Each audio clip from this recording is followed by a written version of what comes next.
Hey, what is up, everybody? Platform Disciple here, and today we are going to be going over what might be the biggest Infinity Wars update or patch we've had in a really, really long time. And this patch is really exciting to me because it does a lot of things I think are right.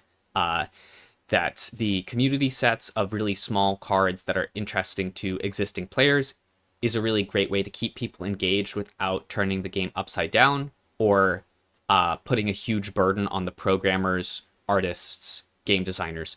I think those community sets are much better for the game with its really small player base than a giant set would be. So that's the first thing that's I think is really exciting about this is that I think uh, if you're going to put like 6 months or more and a significant amount of time and money into developing a giant set, it really needs to be done when there's already enough players that is worth the investment on it.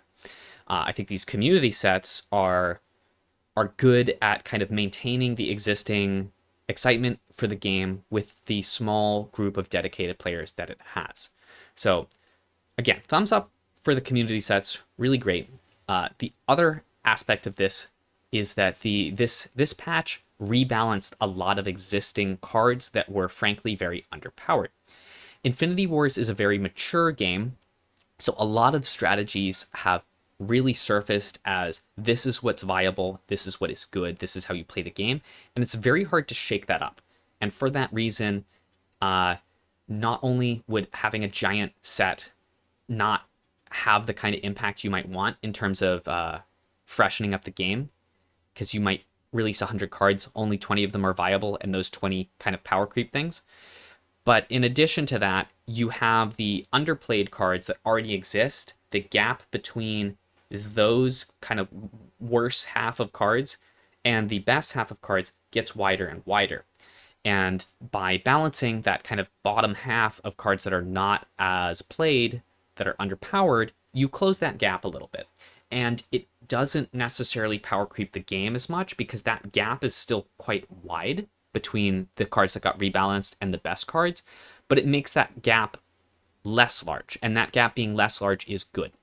I do think that at some point in the future, the top half of cards needs to come down a bit. That right now the bottom half of cards has come up, and I'd like to see that meet in the middle where hopefully the game gets to a point where it's a little more interactive. And what I would really like to see is a Infinity Wars where characters stay on the board for multiple turns so that there's a significant back and forth between the zone placement. That one of the things that's most exciting about Infinity Wars is defense zone, assault zone, support zone, and that dynamic gets kind of lost when the control decks try to blow up the entire board, all zones every turn, and the aggro decks come prepared for that to happen. So a lot of the aggro decks don't care if their cards get blown up or are somehow otherwise prepared.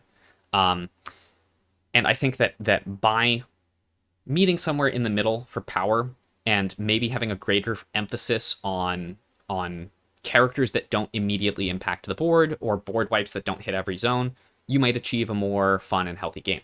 And I think that this patch does kind of acknowledge some of these things and is a huge step in the correct direction. So hats off there. But let's jump into actually talking about the new cards, because the new cards are also really exciting. I think, frankly, this is some of the best designs that we've seen in Infinity Wars in a really long time, and they're concentrated all in one tight package of 5 cards. And we're going to start with Jackal Snow, which is maybe my least favorite of these, but it's my least favorite of a set of 5 cards that I really like. So I don't want to say that Jackal Snow is a card that I hate or something like that. It's just not as exciting as the other really, really cool cards. And Jackal Snow offers a new factionless commander option that is a little bit of a factionless matters. And that appears on another card as well that we'll get to. And the factionless matters comes in where the factionless characters you control while Jackal Snow is deployed get +2/+0, which is a nice little perk and is pretty good. That you can think of a card like Bromic's Banner, or even Bromic, actually, might be the more apt comparison here. I think nobody is going to question that Bromic is a pretty powerful card, and Jackal Snow kind of does something similar, but for all factionless characters regardless of what zone they're in. So that payoff there is actually pretty significant. That +2/+0 might not read as a lot, but it can be a lot, and I think that makes the card exciting in itself. But the other thing that the card does that is cool, and this actually appears on a number of cards in this set, and more recent Infinity Wars design in general, is that Jackal Snow references a set of existing cards as tokens. And in that case, in this case, the token that it's referencing is the Hunter cycle. And I first want to address that I think cards referencing other cards as tokens is really great for game design for a number of reasons. One is it lets you reuse existing assets in the game. So from a perspective of keeping the game sustainable from like a business perspective, you don't need to commission new artwork for tokens. The other thing that's really fantastic about it is you reference things that players already know. That for a veteran player, I read Hunter card and it's like, oh, I know exactly what these do. And for a newer player, it creates a learning experience for them where when those cards get referenced multiple places or see play in multiple decks, it starts to hammer home which cards are important for the game and which cards are important for them to learn. The Hunter cards are a little less like this because you don't really play them in your deck, but an example of, I think, peak game design, and there's a lot of examples like this, is Berg, where Berg creates Bring Life by Passing, which is a card that you're gonna see a lot because it's just a good card on its own, and this card makes more of that card. So now there's that connection, that learning experience for a new player that tells them that this card is important, and it also hammers home the identity of Warpath a little bit, that Brings Life by Passing is something that Warpath does, and it's a card that you play in the deck, and it is a card that really facilitates the strategy. So I really like cards that reference other cards and use them as tokens, provided that they're not too complicated, and I think that Jackal Snow is pretty good because I think that most of the Hunters are not complicated cards. They all do the same thing, and once you've learned what one Hunter does, you kind of have an idea what all of the Hunters do. The only gripe I have here is that the Hunters themselves are really not very fantastic cards. They're I don't really know if they do what they need to do to be worthwhile. That I would never include Drone Hunter like in my deck or in my sideboard even, because its best case scenario is it's like a 12/8 against the type of character that I want to hate out. And I don't think a 12/8 is sufficient to use in your deck when you could be leaning into more synergistic options. But as much as I don't really care for the Hunter cards on their own, because Jackal Snow lets you pick which one that you want without having to, commit a part of your deck to actually containing those cards, Jackal Snow kind of solves for a lot of the problems that the Hunters have, because instead of having to jam in some non-synergistic cards, you don't lose deck slots for having Jackal Snow in the command zone.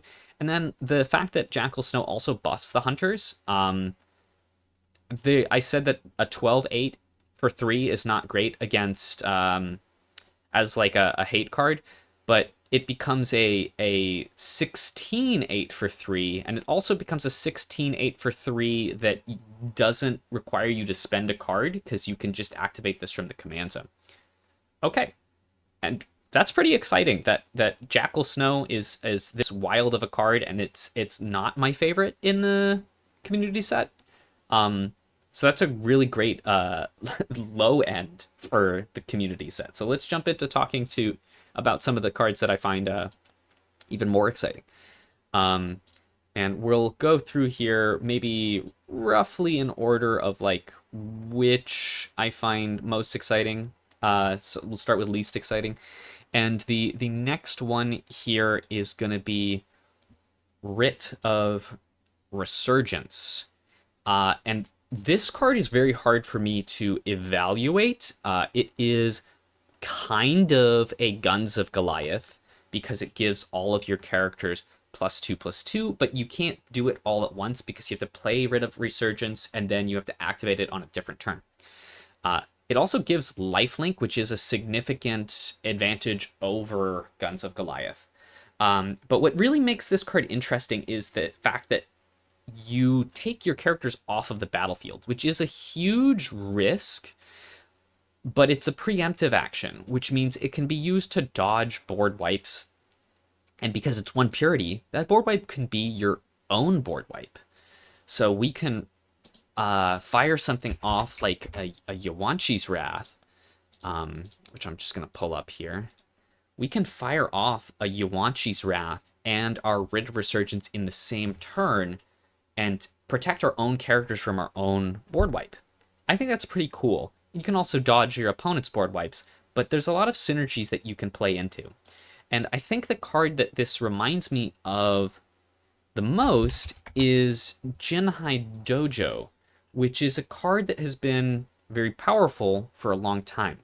It doesn't have some of the core advantages that make Jinhai Dojo as strong as it does, as strong as it is, but there's enough similarities that I think that Writ of Resurgence does maybe have its place in the game and could be a cool build around card. Not nearly as crazy as Jinhai Dojo, but if it's a close approximation that you can play in different factions, that's already pretty cool. Okay, so that's Writ of Resurgence. Let's move on to our next card here. And that is gonna be Coilspiracy Theorist, which is a funny name, but there's a number of really cool things going on with this card. So it's Genesis and Exiles, which is a cool combination that we haven't seen explored that much. And what this card does is marry two kind of existing effects, which is giving your opponent madness and giving your opponents misinformation. And for reference here, the card that gives misinformation, let's see if I can find it. Might actually be harder to find than is worth it. But let's talk about something else for now, which is that again, you're referencing existing game pieces as tokens, that you have the card Misinformation, you have the card Madness, and those cards appear on other cards. So there's a learning experience where now if somebody has played with or against Genesis Spy, they already know what misinformation is. And now they've made that connection that these cards are related. I think that this is a really cool area, the shuffling in junk into your opponent's deck. And I think that the Genesis Exiles combination, that this could be an area that gets revisited, that I would like to see more cards that reference Madness and Misinformation on this combination of factions so that you could build a more core identity around this type of card. And I think that what I might like to see is a card in Genesis plus Exiles that somehow punishes your opponent for having cards in hand or something like that, so that they have to play the Madness and Misinformation to do something. Might also be cool to have it do something specifically when a Madness or Misinformation is played. But that's getting ahead of ourselves here. This card's already very cool just in isolation. Other cool things about this card is I think it's very funny that it shuffles other Coilspiracy Theorists into your opponent's deck. So the game can spiral out of control with lots of Coilspiracy lots of conspiracy theorists just running around all over the place. Final thing I want to praise about this card is the piercing keyword, which is an effect that we've seen before on other characters. And maybe this was keyworded before this. I'm not sure. It might not have been. But I like that effect, and I think it's a good keyword to have because it's an effect that I think should exist on more cards. And the effect is that when it deals combat damage while attacking, it does excess damage to the next character or the fortress. So it's a little bit like Unstoppable, but the thing is that Unstoppable is extremely swingy. Unstoppable is either it does nothing or it just like wins you the game.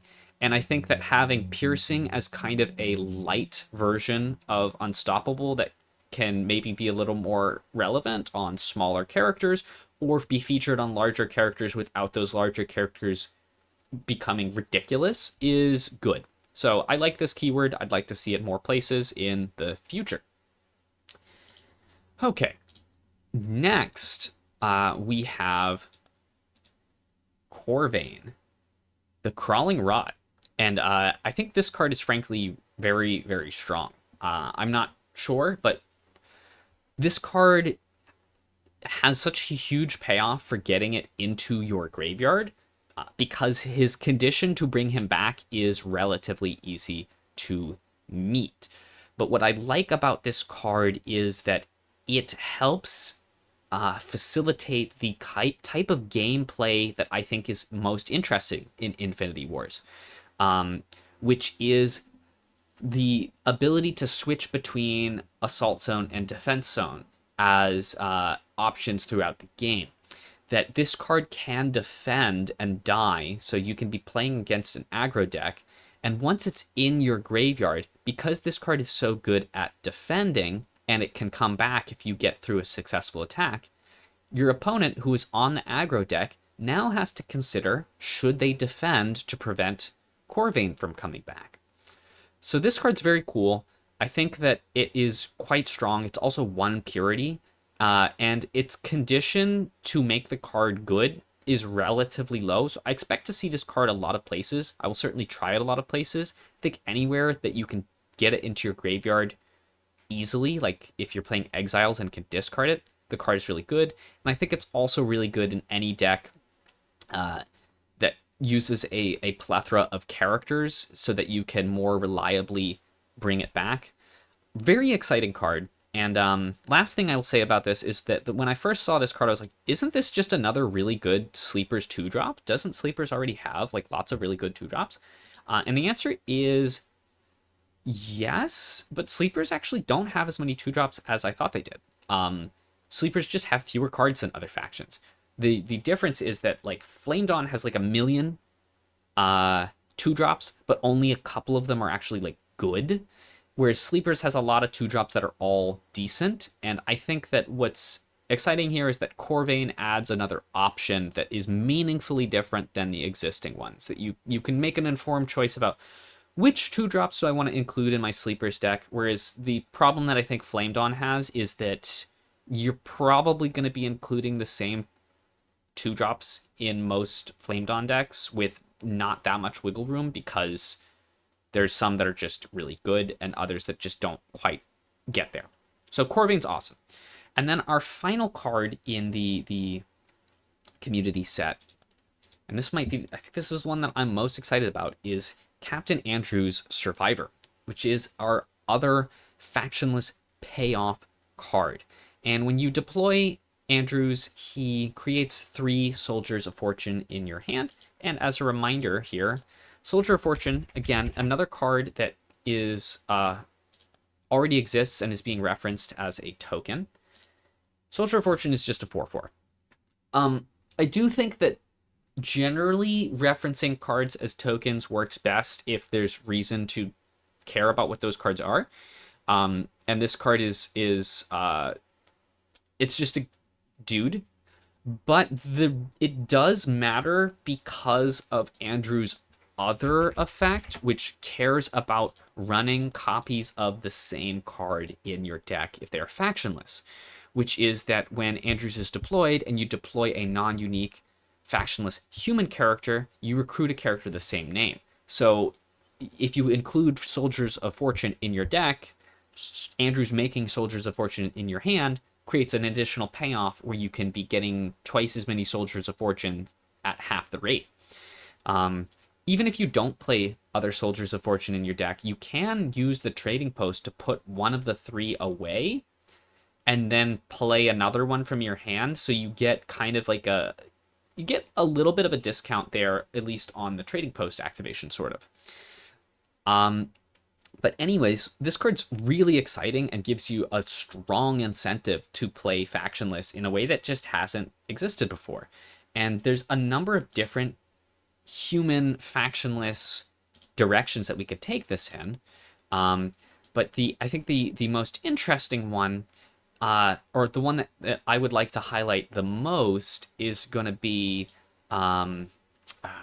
Conscripted Militia, which was a unlimited factionless character that didn't really have the support it needed for it to be worth running a whole bunch of them. But Andrews does create that support because the payoff for getting 2 of these for 3 is really big. That even with very few conscripted militias out, frankly 0, paying 3 for 2 of these is a really good rate.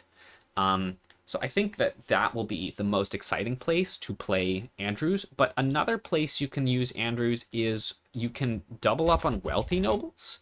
Double upping on Wealthy Nobles, you can ramp just out of control. Or you could do both in the same deck. There's lots of really cool ways to use Andrews, and Andrews also doesn't necessarily limit himself to being exclusively factionless. That you can run Andrews in a regular deck and still, I think, feel reasonably good about it. So that covers our new cards, all of which are really exciting, and I think add a lot of value to the game and support lots of different creative new sort of decks. We also have a bunch of rebalances, though. The first I'm going to bring up is Insane Reliquary, which was the previous version of this card.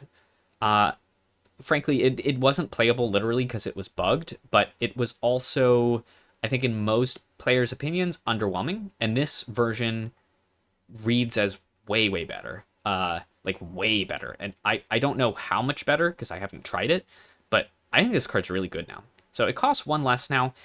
It still gives characters +1/+1 if you discard or remove a card.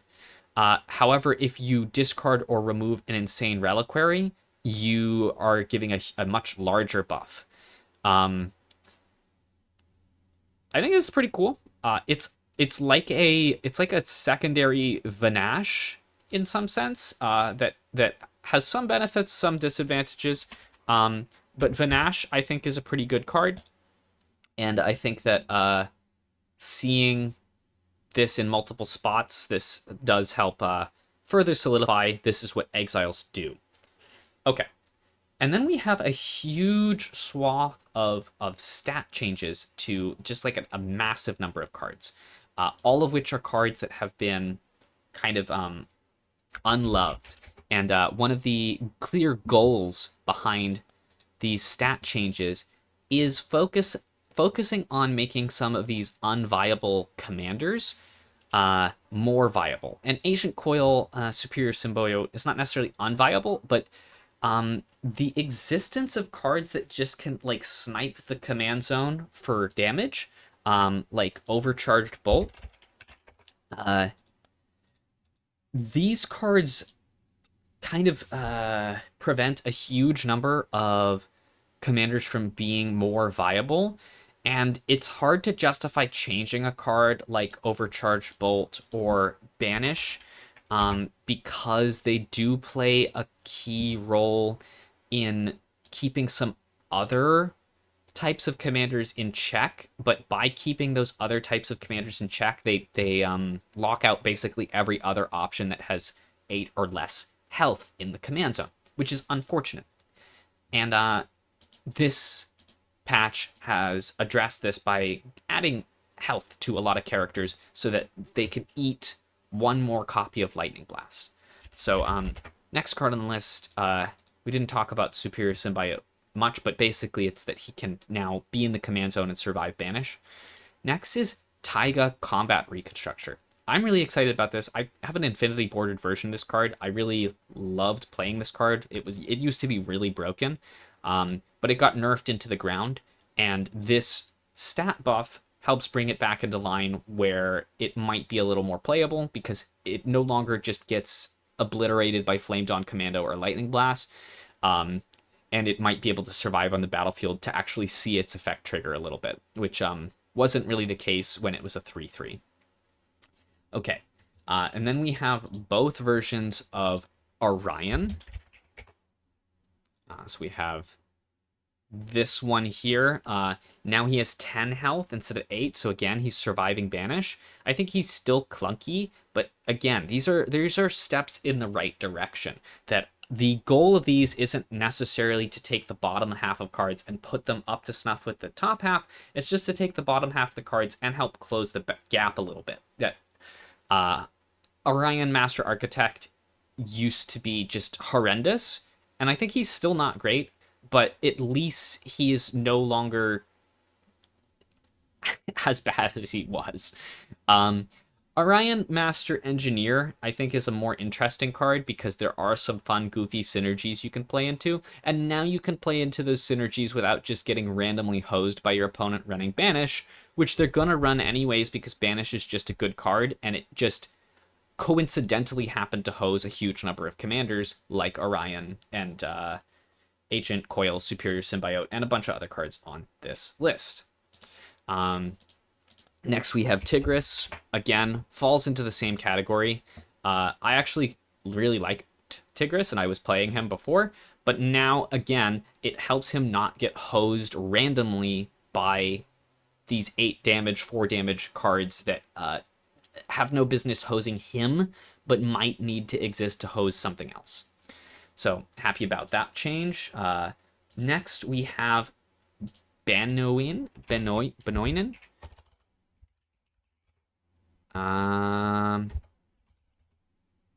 Do I own? I thought I owned. Okay, well, anyways, Benoinen was the draft card that I talked about previously, and he now has 1 more health. So instead of having 8, he has 9, which again takes him out of Banish range, and you're gonna be noticing that's a real big pattern here that is being addressed. Next, we have Julin. This one's I'm really excited about because he's a very fun alternate win condition, and this helps him. Like the play strategy for Julin is that you're supposed to protect him in the defense zone, but that wasn't really something that you could do before because he could just get sniped by Flame Dawn Commando or Lightning Blast. So you didn't get to try to fulfill the fantasy of building a wall of defenders with Julin at the back. You just got to watch him die to random cards that people run no matter what, because you're going to be running 3 Flame Dawn Commandos in every deck that has Flame Dawn Pip, and you're running 3 Lightning Blasts in every deck that has a Varroa Pip. Okay. Continuing to move on, we have Spirit of the Serpent. This is not really one of those cards that is like the I've been talking about like getting Banish protection. This has 2 more health now, but that's more just like this card is quite underpowered, and just giving it 2 more health helps a little bit without massively changing how the card plays. It's not bringing it to a break point where, like, if it had 9 health, that would be a much bigger change than from 6 health to 8, where 6 health to 8, most of the time, it still dies to the same stuff, but it is a buff, and it is a buff to a card that, frankly, deserves it. Then we have Philosophic Android. And this is an epic, and it had 8 health, and the trouble with being 8 health and artificial is that Lightning Blast and Chain Lightning do double damage to artificial characters, which means that any artificial character that has 8 or less health gets one shot by a 1-cost card that can target every zone and is a single purity and gets run as a 3-of in every deck. That puts a huge limitation on which artificial characters can be good, and because Philosophic Android is an epic rarity card, and it costs 5, and it is a build around me in Genesis and Descendants of the Dragons, we never really got to see that build around me flourish. And maybe, now that it's got 2 more health, you could play this in the command zone or in your deck, and get to see it do its payoff. Whereas before, you didn't get to see do the cool thing. And yeah, huge fan of changes that let you get to see the cool card do the cool thing. And I don't think it makes it broken. None of these, I think, are even approaching broken, because they were so weak before that even these quite substantial buffs on some of them doesn't do enough. So like this is an example of a really substantial buff. Defiant Footman got an additional 6 health. 6 health, that's so much. And I think the reason that it had 4 health before was that it was supposed to be 2 Flame Dawn commandos like glued together. But it costs 6 and Flame Dawn Commando costs 1. And as much as Flame Dawn Commando is like maybe the best card in the game in terms of what you get for its cost, it's not so good that multiplying its cost by 6 equates to getting the effect twice. I don't know if this card might actually be good now. I don't know how good, but it's definitely no longer a complete write-off of being unusable garbage. I think this might actually be. I think this might be one of the cards that you actually play in your deck now, which isn't something that I can say about all of these cards changed. A lot of them are buffed, but not enough for you to necessarily play them. Next, we have Summoner of the Deep. And this card, it might still be trash, but it was not very good. It was a 4/4. Now it is a 6/6, so it does take it out of that Lightning Blast range, and it does take it out of that Yuan-Shi's Wrath range, which is significant because Yuan-Shi's Wrath would kill Summoner of the Deep and all of the demons that you made, and now you at least get to keep the Summoner of the Deep. I think this card is still pretty weak, but it's a little more runnable in like Rift Run now, which is true for a lot of these, is that it doesn't affect Constructed, but does make this card not like complete and utter garbage in Rift Run. This card in the patch notes is also marked as being a potential rework candidate in the future, so maybe we'll get to see some other changes with this card later on. Okay, next we have Resolute Knight, and this card just got +1/+1. Simple as that. Nothing to be excited about there. I think it just makes the card a little more playable in Rift Run, but I do think that when you have a card that is as weak as Resolute Knight was, slapping a +1/+1 on there is a pretty good way to make the game a little more nice in Rift Run, where you want fewer cards in Rift Run that are completely dead. Okay. Next we have Exalted Firebrand. And this card is one that I'd like to talk about more in the future. So it got 1 more health, but I think that this particular one misses the... I think this misses the point of why this card is not played, why the card is not played is the same reason why all Flame Dawn 2-drops are tested, which is that we have a couple of Flame Dawn 2-drops that are just so insane. I'm trying to remember the name of the other one. We have a couple of Flame Dawn 2-drops that are just so good that it makes anything that does any of the other 2-drops are just really hard to justify running. And the 2 that I'm showing right now, Drill Sergeant and Paladin of the Flame Dawn, are 1 purity. The Flame Brand that got 1 more health is 2 purity. So That one I think is a miss for me. Or Firebrand, I said something else, but um, it is a step in the right direction, but the problem with this card is not its stats. This, like, I mean, if you add enough stats to it, it eventually gets good, but it's it's it's running into a different wall, and I'd like to return to this card in maybe a redesign video of my own that tries to address more core problems with this. But I think the real problem is that Drill Sergeant and Paladin of the Flame Dawn are way too good at putting a check on all of the other Flame Dawn True Drops, like all of them, unless the Flame Dawn True Drop is pushed to all hell or offers like crazy unique utility. You're not going to see another Flame Dawn 2-drop be really playable. And Exalted Firebrand is not pushed to all hell, and I don't want him to be.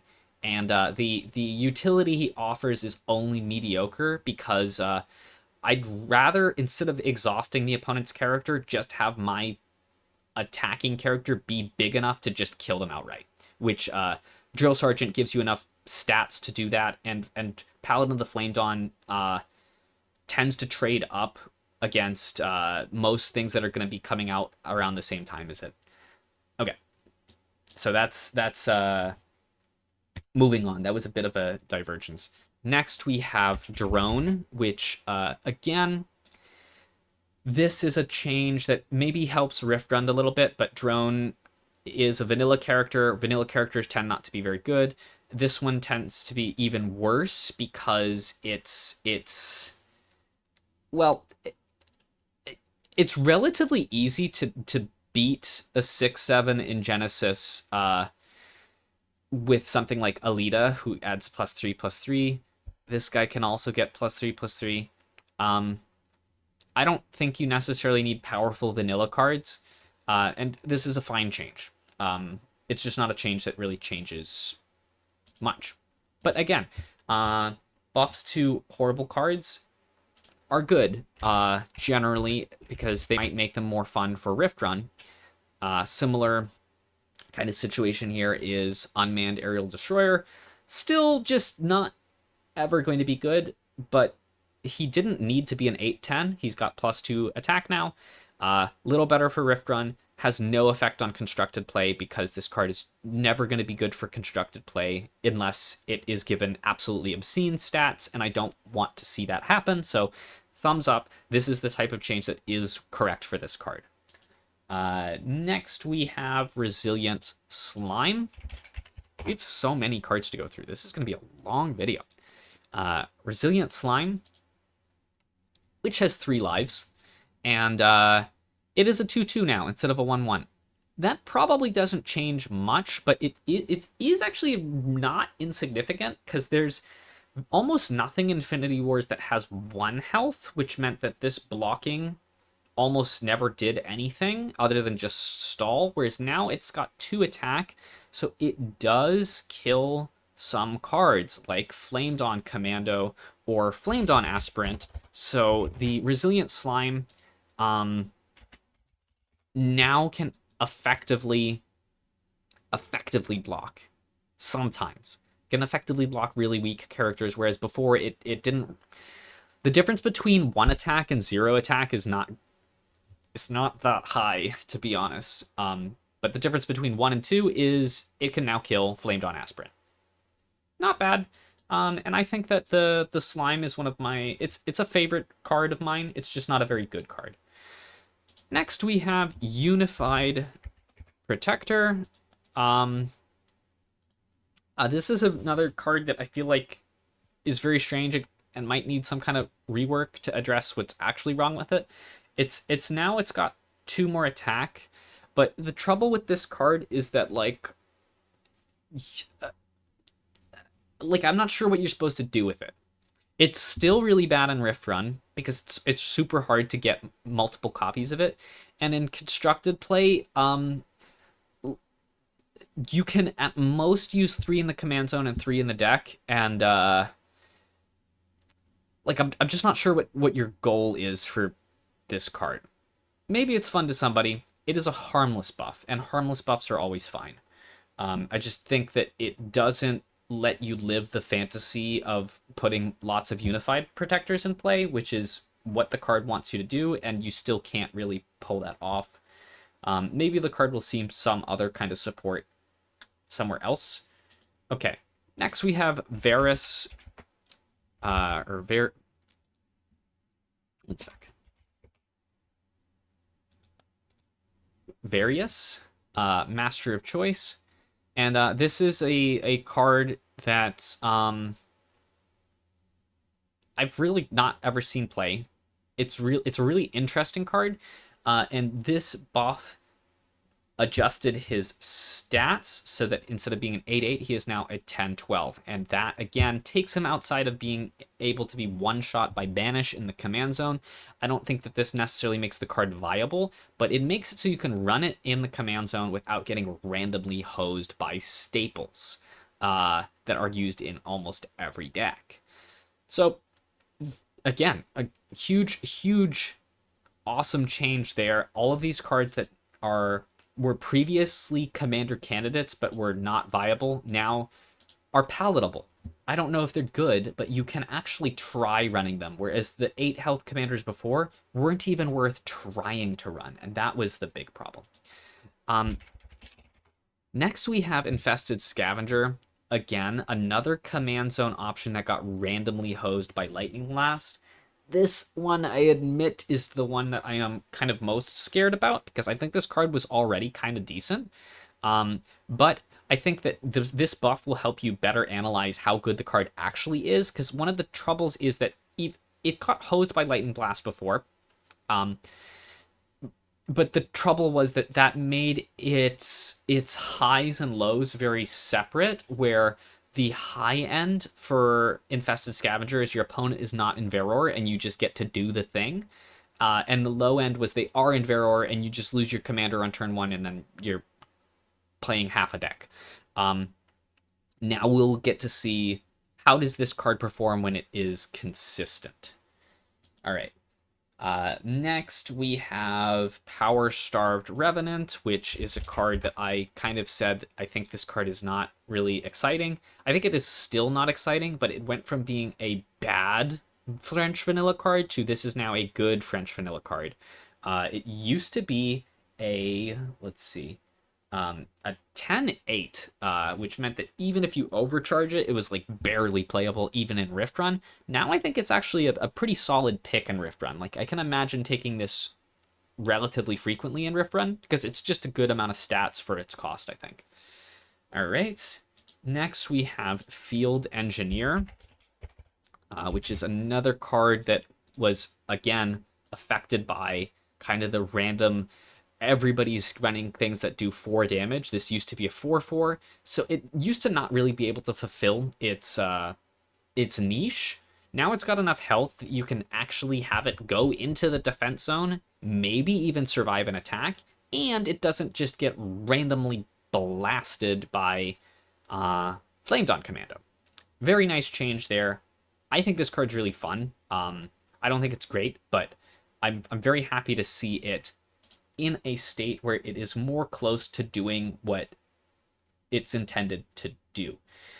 Okay, next we have X the Oppressor, which is a card that I mentioned in one of my previous videos as kind of just an offhand example of a card that I thought was too weak. So I'm very excited to see his cost reduced by 1. I don't think he's going to be necessarily like fantastic, even at 4 cost, but now he's way better. And I think this is probably the appropriate cost for his stats and effect. I think this is a good change. All right. Then we have Krayos.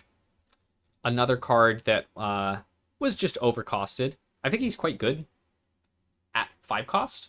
Or I should say he's quite reasonable at 5 cost. I still think you probably don't play him. But now I might consider playing him because when he was 6 cost, it was just never worthwhile. This puts him in line closer to where he ought to be. Okay, then we have Tailored Knight, which this is another card that I'm not as excited about.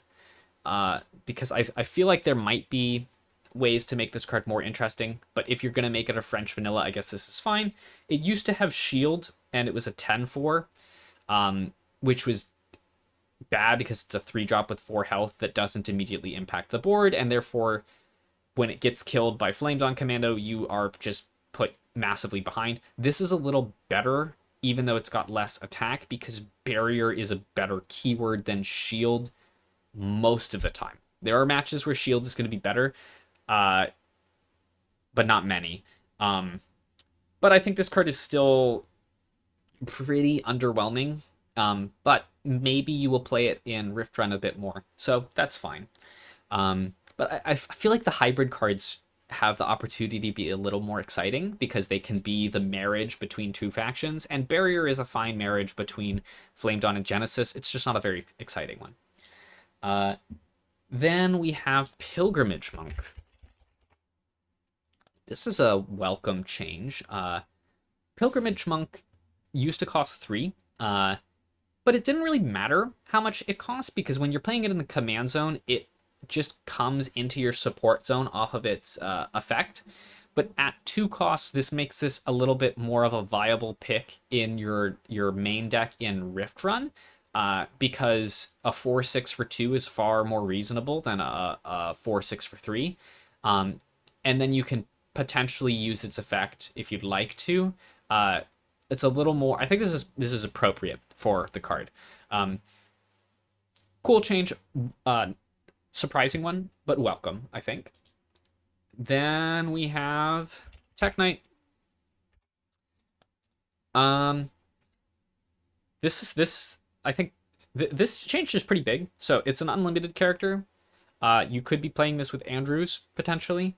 It is now a 4/8 instead of a 6/7, which is important because this card heals itself. So it having higher health puts a greater ceiling on how much this card can do. And it also costs 1 less, which is the far bigger thing. That I think this is a pretty solid 2-drop right now. And I can imagine building a fun deck that uses cards like I can really imagine this in a Descendants of the Dragons deck where you're using cards like Yuanchi that blast everything, but your guys all heal. And there's other synergies there. Like this feels like it could just be a Descendants of the Dragons kind of card now, because you can use cards like Daude? I don't know. And you could be buffing your Tech Knights, making them bigger and bigger. And they heal every turn. And you can Yuanchi's Wrath every turn. Very cool. And then finally, we have another card that the buff is totally welcome. But I think it misses maybe like why the card is not good, which is Agent Cheryl Last to Leave. This card used to be an 8/8, now it is a 10/10, so its base stats are a little better. And instead of getting +7/+7, it now gets +8/+8. The trouble with this card is that the condition for her to ascend is one that you never ever want to have happen, which is that it's your only character. Because if it's your only character, you're probably losing. But this is a more interesting card because it is slightly better, and it does take it again from that bottom half, put it a little closer to the middle half. But I think that I don't know. Is this the kind of effect you want in the game, and is this how you want it to manifest? That's a genuine question. I'm not sure.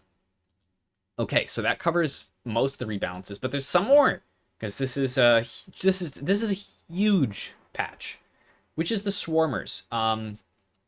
So let's bring those up. Okay, so we talked a little bit about Swarmers previously in our redesign video and said that they had some weaknesses.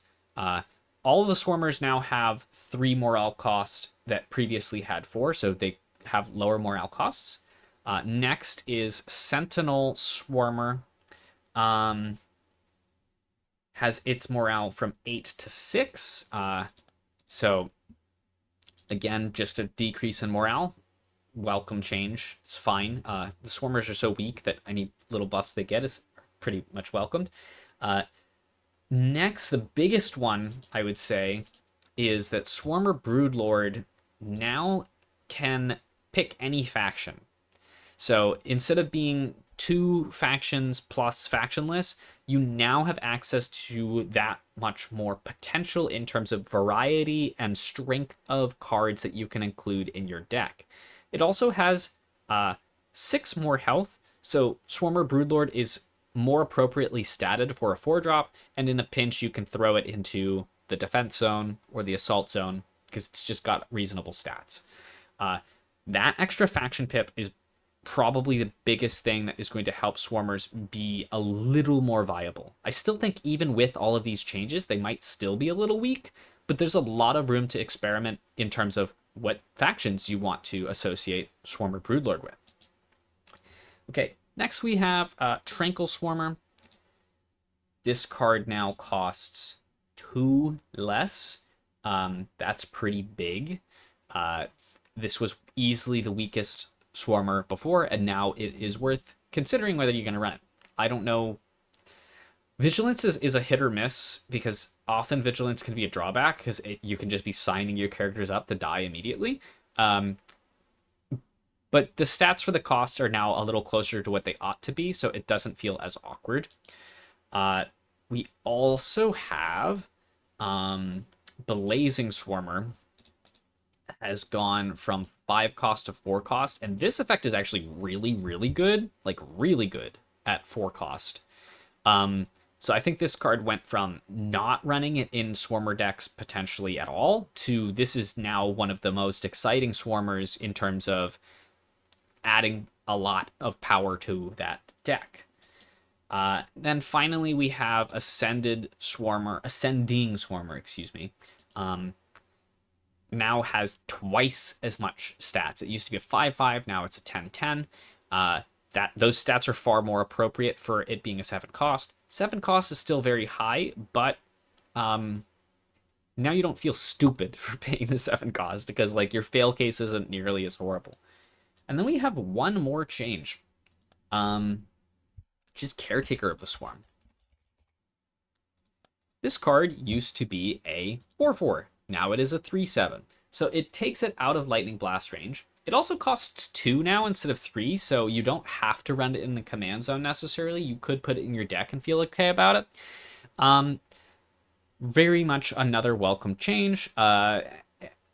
Taking all of these very weak kind of commander cards outside of the range of just getting randomly hosed by Lightning Blast. This one still gets hosed by Banish, but that's okay. It's fine. Yeah. This is a super, super long video. It's 50 minutes. That's how much has been changed in this patch. And all of these changes are, well, almost all of these changes are ones that I really like. And the ones that I don't care for as much are not ones that harm the game. That I think there's a couple of these cards where I think there maybe could have been other solutions, or some of these cards received a buff, but I think that those buffs don't necessarily take the card to the place that I'd like them to be at. But overwhelmingly, massive patch that was very good for the game. I'd like to see more like this, and like to thank the devs, the artists, the programmers, everybody working on the game. Really hit it out of the park with this one, and looking forward to seeing more. And also looking forward to hearing other people's thoughts, with full respect that this is a very long video, so I don't know how many people are going to make it to the end of the video. And no matter what, thank you for watching. See you around.